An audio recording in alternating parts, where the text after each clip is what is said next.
Let's do it. It's Monday Mirages, trying to find out what's real and what's just an illusion. We say a mirage, what's just going to happen once, and maybe it wasn't actually what we saw. I'm going to lead it off, Woods. I'm going to lead this, get your response, and I'll get mine second.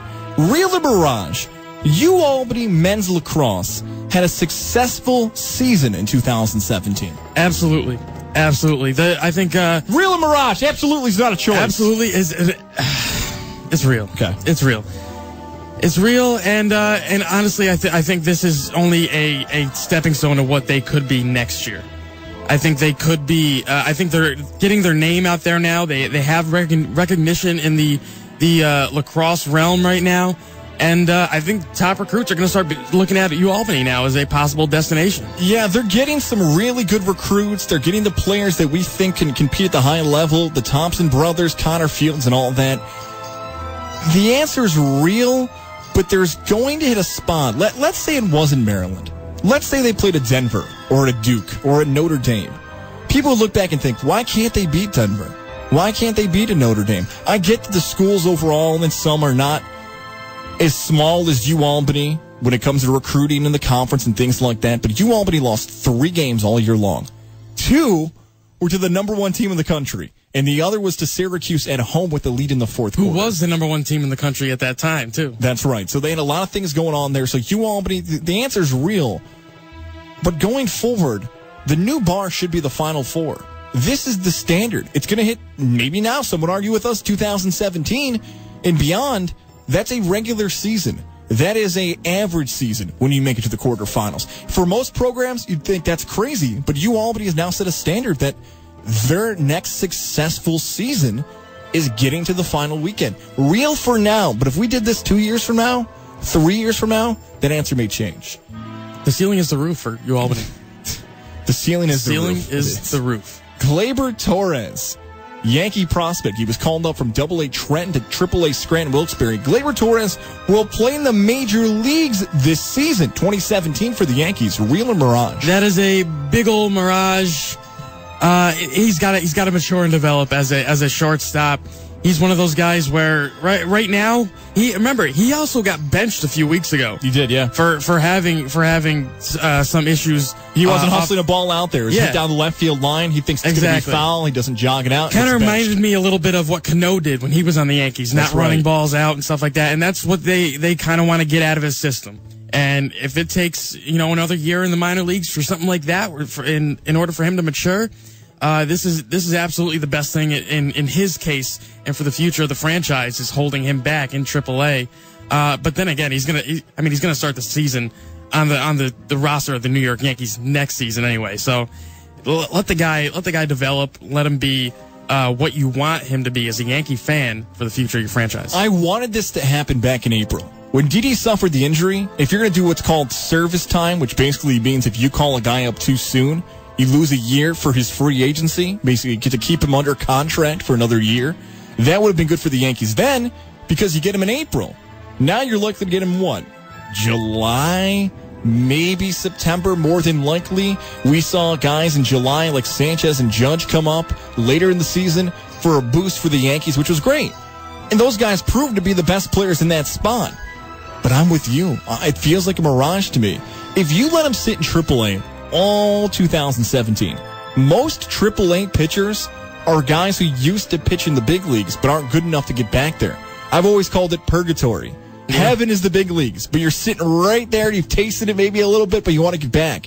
So you're going to see borderline Major League Baseball pitching for a guy in Gleyber Torres who had never even seen AA pitching until this season. That's a big key for him, but they want to keep, like you said there, the service time in the 2018 roster. Maybe it's second, maybe it's short, maybe it's third.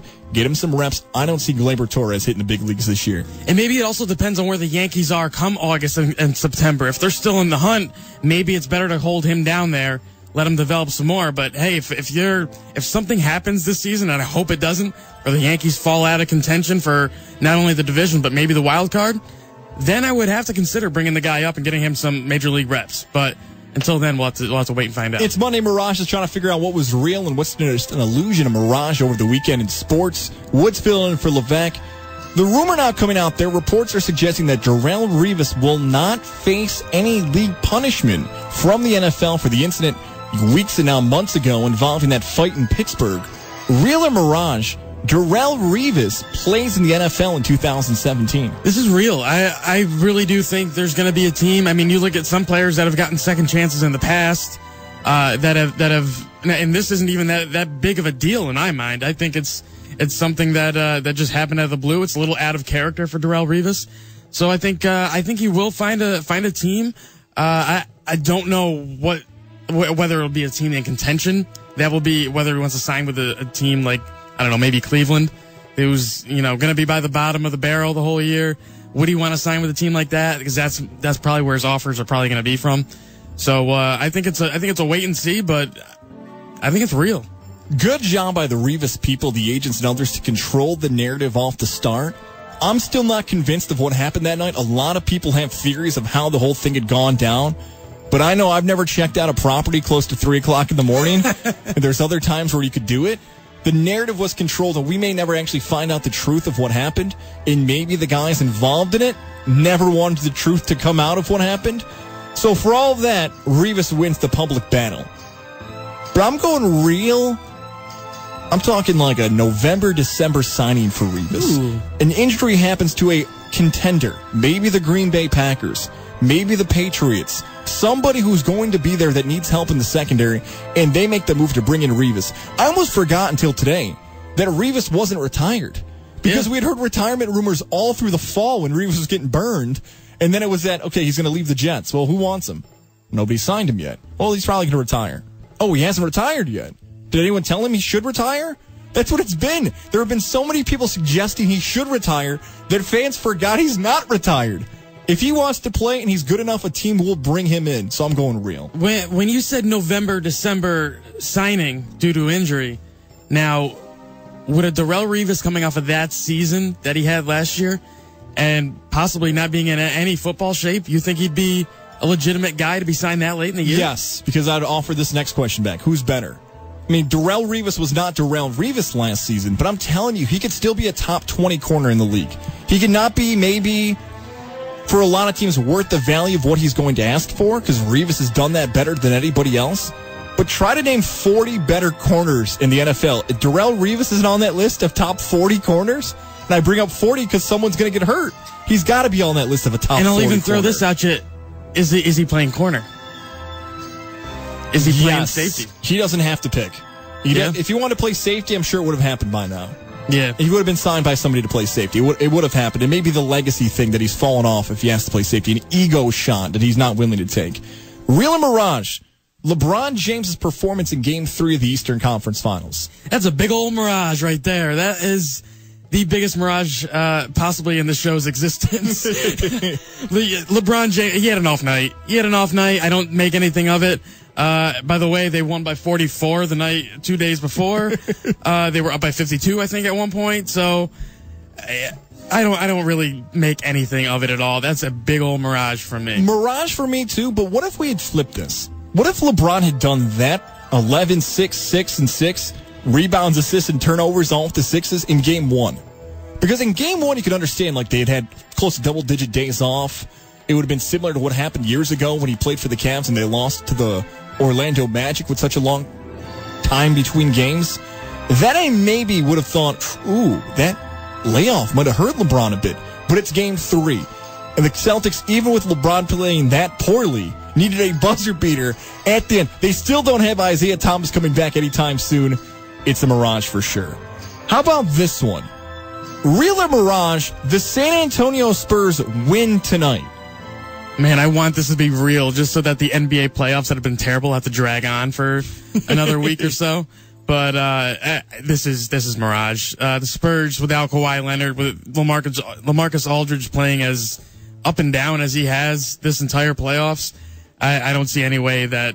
I mean, I think this game's over by the third quarter. The Spurs can have a lead by 12 in the fourth, and I still wouldn't believe they'd win.